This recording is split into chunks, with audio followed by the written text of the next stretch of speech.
Hi everyone, welcome to part 3 of the market revolution and social reform.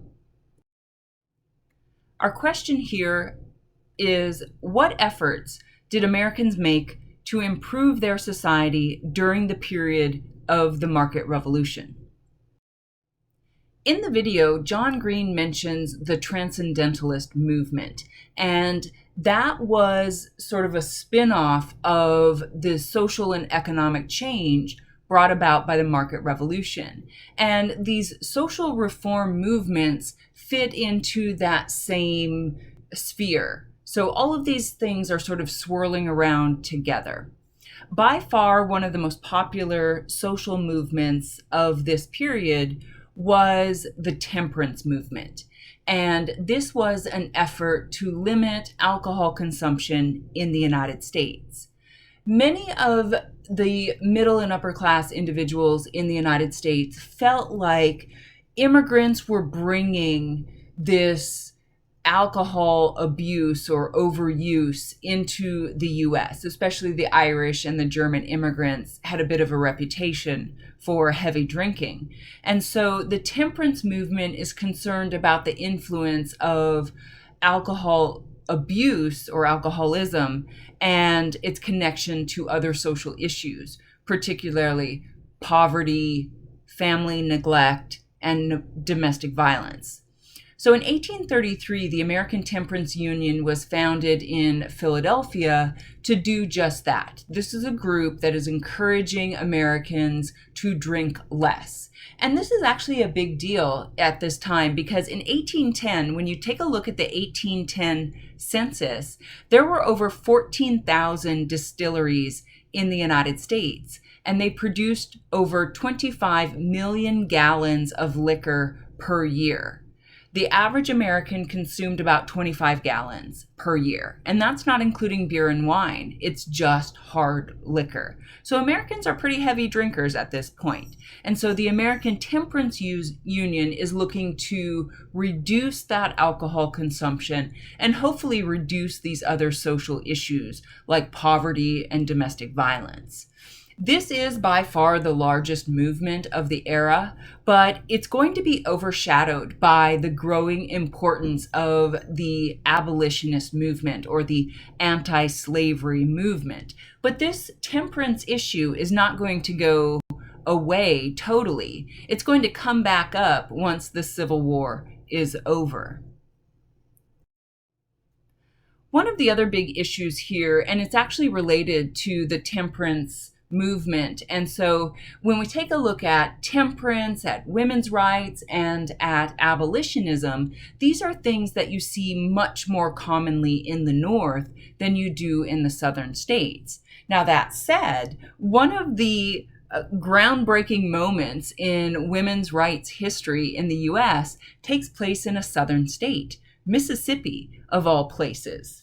So this is a really interesting story. We talked before about coverture laws, that women in America didn't really have a lot of legal rights, especially married women, because the thought was that they would be covered by their husband's rights. This is going to become problematic in the early 1800s. A lady named Betsy Love was a Chickasaw Indian living in Mississippi Territory at that time. She had married a white man named James Allen. Her husband, though, had racked up a bunch of debt, and the creditors came calling. They wanted to collect money to pay off this debt, and they wanted Betsy Love to hand over her property, including several slaves that she owned, in order to pay off this debt. Betsy Love refuses, and she takes the issue to court. The argument for the state, or by now the state of Mississippi, is that Betsy Love doesn't really own this property because she's a married woman. It's her husband's property. But Betsy Love is going to argue that she and James Allen were married while Mississippi was just a territory, and they had been married under the Chickasaw customs of her tribe. And according to Chickasaw customs, married women kept their property. They kept control over their property. And she argued that when Mississippi became a state, they agreed to accept the customs and traditions of the Chickasaw Nation. So in other words, Betsy Love and James Allen were legally married under Chickasaw custom, and the state of Mississippi accepted that. And so she argues if they accept that, then they need to accept that she is in control of her property. So this is challenging the coverture laws of the state of Mississippi. Going along with this is another lady who owns a boarding house, like a bed and breakfast in Jackson, Mississippi.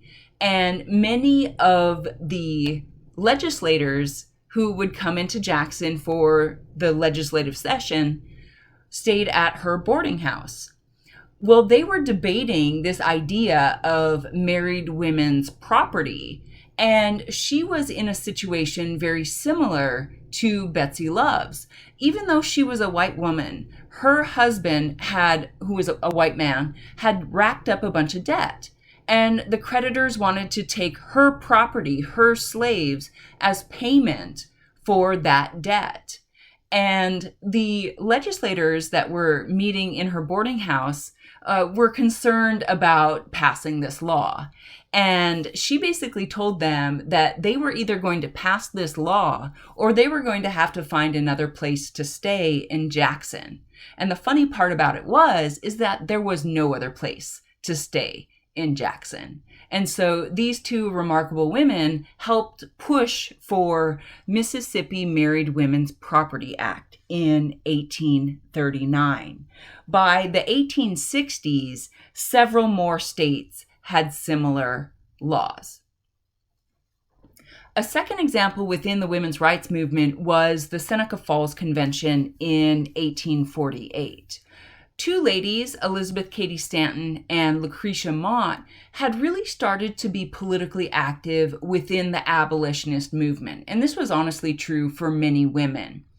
In particular, the women were concerned about an incident that happened in London. There was a World Anti-Slavery Convention held in London, and so many religious and reform groups sent delegates to attend this convention.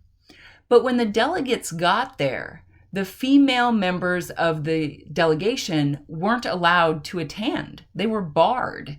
And so when the women came back to the United States, they made the decision that if they were going to fight for anybody's rights, they had to start with their own. So in upstate New York at Seneca Falls in 1848, these two ladies organize a women's rights convention. And one of the things that comes out of this is a document called the Declaration of Rights. Find this document in the topic resource folder and read it. It's very interesting. They tailored the statement after the Declaration of Independence. So they're using very much the same language that had been used in the Declaration of Independence. Now, sadly, nothing is really going to come of this. Yes, we do make progress with married women property laws, but women still cannot vote. Women still are not able to serve on juries or enjoy other basic rights. The third and probably the most important of the social movements from this period is the abolitionist movement. This is the anti-slavery movement. The man pictured here is not Bernie Sanders. This is William Lloyd Garrison. He was an abolitionist and a women's rights activist. In fact, he was one of the people who had gone to London for the World Anti-Slavery Convention, and he was outraged that the female delegates were not allowed to take their seats. He was also present at the Seneca Falls Convention. William Lloyd Garrison is best known as a newspaper publisher. In 1831, he and a business partner started The Liberator, and this quickly becomes one of the best known anti-slavery newspapers. William Lloyd Garrison is probably best known for his unwillingness to mince words. He was not going to beat around the bush. He was not going to play nice when it came to the issue of slavery. He said, when he opened The Liberator, he said, "I will be as harsh as truth, as uncompromising as justice. I am in earnest. I will not equivocate. I will not excuse. I will not retreat a single inch, and I will be heard." Garrison's militancy nearly got him hanged by a lynch mob, but during the 1830s, he became the nation's most fervent, most principled, and most unyielding foe of slavery. Finally, we have another member of the abolitionist movement, Frederick Douglass. His story is quite different from William Lloyd Garrison's. Frederick Douglass was born into slavery in Maryland and then escaped. In addition to his abolitionist beliefs, Frederick Douglass was also a women's rights activist. He was also present at the Seneca Falls Convention. After he had published his autobiography in 1845, Frederick Douglass went on a book tour to Britain. This was partly to help raise money to buy his own freedom, since he had run away from slavery and then wanted to purchase his freedom. Because of his publicity, because of his ability to draw a crowd, he was a sought-after speaker for many events and conventions. One in particular I want to tell you about. On July 5th, 1852, Frederick Douglass had been asked to give a 4th of July speech, but he refused and instead gave it on July 5th. The title of his speech was, "What to the Slave is the 4th of July?" And I want to read to you a portion of this speech. He says, "Fellow Americans, pardon me. Allow me to ask, why am I called upon to speak here today? What have I or those I represent to do with your national independence? Are the great principles of political freedom and of natural justice embodied in that Declaration of Independence extended to us? Am I therefore called upon to bring our humble offering to the national altar, and to confess the benefits and express devout gratitude for the blessings resulting from your independence to us? I say it with a sad sense of disparity between us. I am not included within the pale of this glorious anniversary. Your high independence only reveals the immeasurable distance between us. The blessings in which you this day rejoice are not enjoyed in common.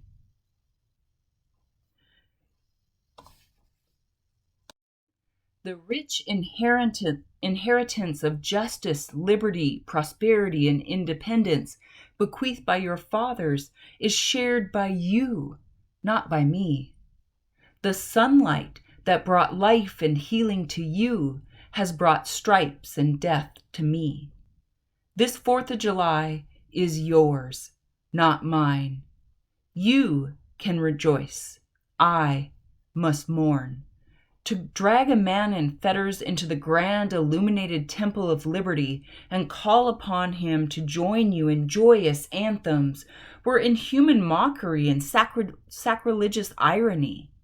Do you mean, citizens, to mock me by asking me to speak here today? Frederick Douglass is just one of many voices coming out of the abolitionist movement during the market revolution. And as we'll see in later topics, this social movement can no longer be ignored. So coming back to our questions to think about, what efforts did Americans make to improve their society during the period of the market revolution? And the answers are, there was a movement towards temperance, there was a movement towards women's rights, and a movement toward abolitionism.